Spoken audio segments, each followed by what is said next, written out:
Bismillahirrahmanirrahim. Assalamu alaikum dear students.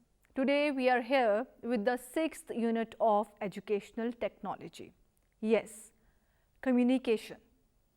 First I would like to give you the introduction of the unit.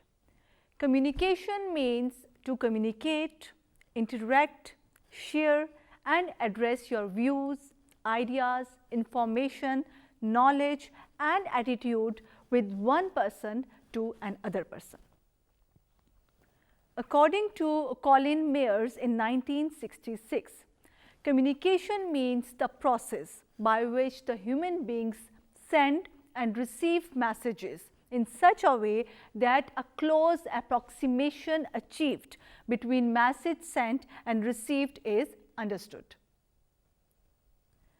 Now I would like to give you the objectives of the unit. After watching this program, dear students, you will be able to explain the nature of communication. You will be able to discuss the problems of communication, state communication theories and its models. You will be able to describe the education and media. You are also going to identify the selection of media in effective learning. Now, first we are going to discuss about the nature of communication. Communication is a process of transmitting meanings between individuals. It is a beautiful process in which people get opportunities to enhance the chance of success of an individual. In fact, the person cannot live without communication. Now I am going to tell you about the elements of communication. The process of communication requires the 3 important elements. The first is the source, the second is the message and the third is the receiver. According to David K. Barlow in 1960, the elements of communication classified into source, transmitter, signal receiver and destination. In education, the communication elements are of 6 important numbers. The first is the source, the second is the message, the third is channel, the fourth is the treatment of the message, the fifth is the audience and the sixth is the audience response. Here I would like to highlight only 5 important elements of the communication. The first important element is communicator. Communicator acts as a source or originator of message. This is a person who starts the process of communication. A communicator is like a soldier who have a command over subject, knowledge, skill in handling various issues and different teaching techniques and methodologies. Because all of these attributes, the individuals enjoy the comfort of interaction. Now, I must like to highlight the qualities that can increase the effectiveness of communicator. The first is the faith of the receiver. The second is the communicator's interest. The third is the knowledge level of the communicator. The fourth is the understanding the culture of the audience by the communicator. The fifth is the language skills of the communicator and the sixth is the attitude of the communicator towards its audience. Now we are going to discuss about the second important element of the communication, that is the treatment of the message. The treatment of the message means the way the message is treated or handled to convey the information across the audience. Treatment is basically to make the message clear. It is a creative task, needs special skills and trainings. Efforts should be made by communicator to make it valid, useful and interesting. Now we are going to discuss about the third important element of the communication, that is the message. Okay, a good message is that in which an individual feels happy and satisfied. A good message fulfills the following criteria. The first is the effective way of communication of the message. The second is the social and economic risk. The third is the simplicity of the message, the way the message is complete it is conveyed simplicity. The fourth is the segregation. The message is conveyed by parts. The fifth is the relevant and accuracy. So, these are the ways for the good message communication. Now, we are going to discuss about the fourth important element of the communication, that is the channels of communication. A channel is a medium which carries the message. All the teaching methods are channels of communication. Channels are the connecting link between communicator and receivers. Here I would like to share some important factors to improve the effectiveness and the quality of the channels. The first is locally available channels. The second is less cost and simple channels. The third is the suitable to content and receiver. The fourth is the effectiveness of the channels, and the fifth is the frequency of the use. Now, I am going to tell you about the fifth important element, that is the audience. The receiver of the message is called audience. An audience could be one or more persons. The personality and the standard of the audience have a significant effect on the process of communication. Now, I would like to tell you the important characteristics that help in getting desirable response from the audience. The first is we have to see and we have to assess the need of the audience, that what is their need and what they want. The second is knowledge about the audience. The third is the cooperative attitude towards the audience. The fourth is the good teaching and available resources. The fifth is the fast new learning due to the past experiences. So, dear students, it was all about the elements of the communications that we have discussed today, and they are very important to discuss. So, now we are going to move towards another topic of the unit, that is the problems in communication. The problems in communication is classified into 9 important methods. The first method is relating to communication.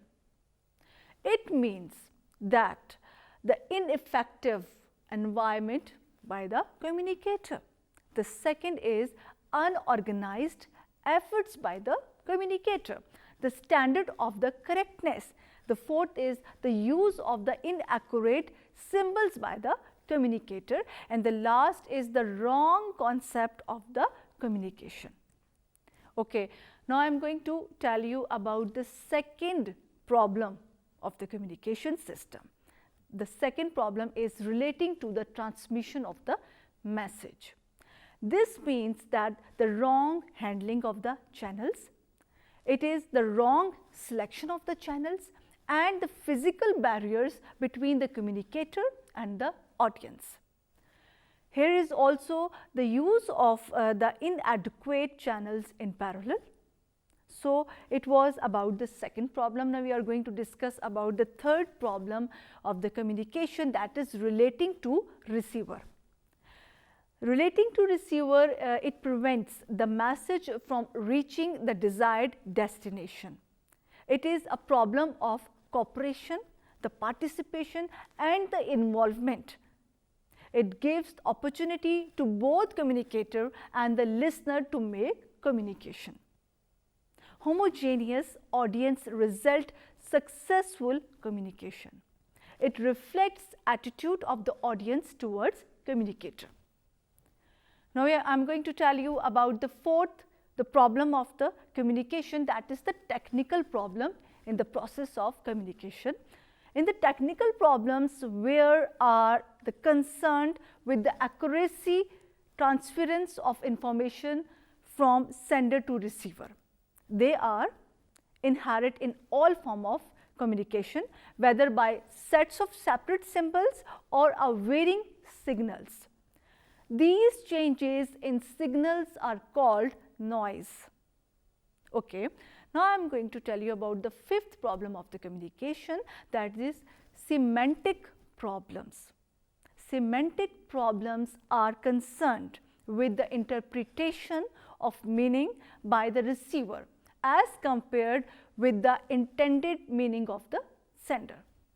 Now, I am going to tell you about the sixth problem of the communication, that is influential problems.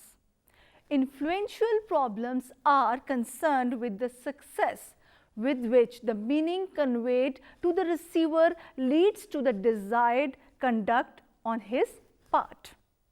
Okay. The seventh problem is the physical problem. The physical problem of the communication, it includes the speech, the paralysis disorder, the lack of skills in the use of backgrounds of staging techniques. The eighth communication problem is the psychological problems. These are due to emotional characters and the mental limitations of the human beings. The ninth is cultural problems. The cultural problems includes the communication when cultural boundaries have to be excelled. Finally, we can conclude and say this, that the communication problems are due to the language used, the meaning of words, the being specific, organizing messages, using channels of communication, developing and understanding facts, helping people to recognize the facts and their relationships to the problems are the main factors that can be eliminated as far as possible to make the process of communication successfully and effectively. So, it was all about the problems of the communication. Now, we are going towards the theories of the communication. According to Berloin in 1960, the sole purpose of the communication is to influence, whereas Sean McBride in 1980, communication means to inform, command, instruct and influence. This shows that the process of the communication gives a series of actions. Okay, now we are coming to the point, we are discussing about the theories of the communication. The first theory is the linguistic theory of communication. Man has the ability to invent the combinations of sounds. The speech and the language is the total sum of these sounds.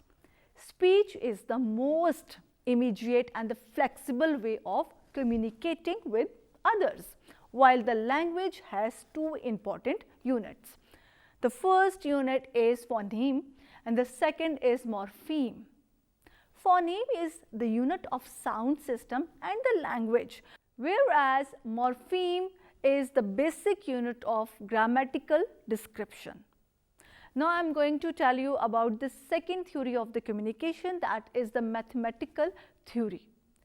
It is the theory two or more elements are added in addition to the fourth element of the communication that we have already discussed. These are basically the transmitters and the receivers. The transmitter is basically a device that changes the message into signal or symbols, which is actually sent over the communication channel from transmitter to receiver by a source, while the receiver is opposite of the transmitter. The receiver changes the transmitted signals back message before it reaches to the destination. The main concepts are involved in this theory are the amount of information, the capacity of channels, the effect of noise and the coding process. I am going to tell you about the third theory of the communication, that is the information theory. The concept of entropy and joblessness have a great influence in this theory. Entropy means disorganization of the system. Network is another concept in this theory. It means every functional group is a communication network. Okay, so it was all about the theories of the communications. Now I am going to discuss with you about the models of the communication. The important communication models are 3 in number. The first is the single step flow of communication. This model is based on the assumption that information reaches directly from the source to the receiver in communication. According to Sampath in 1994, he states that the mass media channels communicate directly to mass audience without the message passing through the opinion leaders. The second is the two-step flow model. According to Sean, McBride and the others in 1980 proposed that this model states that the opinion leaders are active when their followers are passive, which is not true in every situation. Now I am going to tell you about the third model of the communication, that is the multiple step flow models. It is not desirable to limit the flow of the information to 1 or 2 steps. The number of steps differ from situation to situation, and the flow of the communication is far more complicated than 2 steps. So it was all about the models of the communication. Now I am going to discuss with you about the qualities and the characteristics of the mass media. The first, the characteristics of the mass media is the size of the mass audience is much larger as compared to group. It is not confined to a signal place. It includes every type of person. The procedure of the media is unaware of their audience. The mass audience does not constitute an organized group. In this audience, they consist of undefined mass of people. The mass audience encourages the individualism. Finally, I would like to say and generally say that the mass media is cosmopolite, better informed and more active. Okay. Now I am going to tell you about the control on mass media, that how we can have a control on mass media. There must be some check on mass media.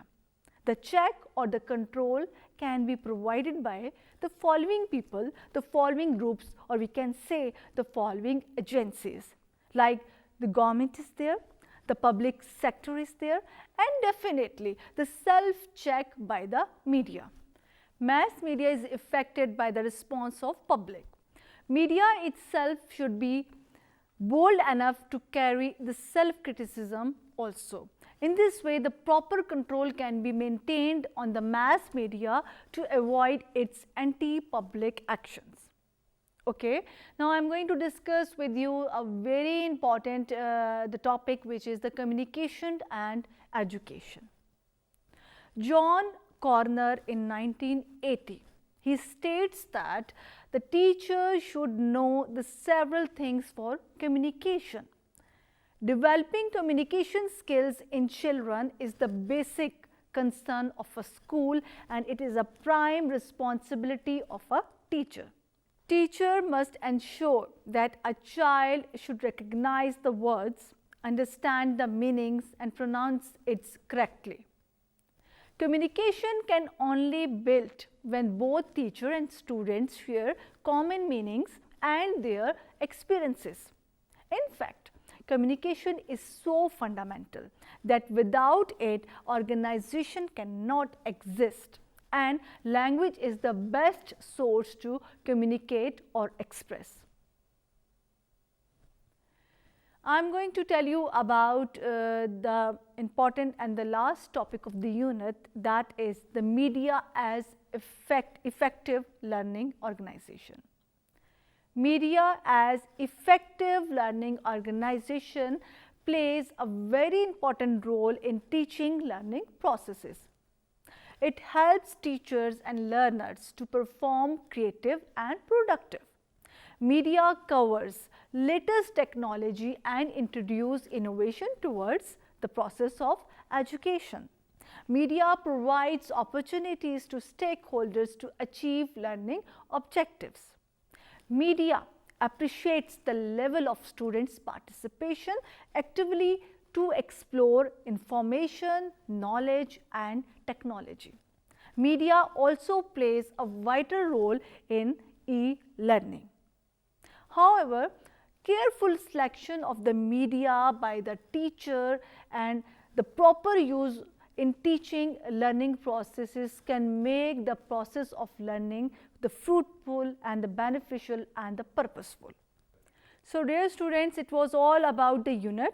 I hope you understood all the technical points of the unit in a very better form, and you are going to follow up all the points of your designed curriculum. So see you in the next program with another unit of the educational technology. Till that time, bye bye and Khuda Hafiz.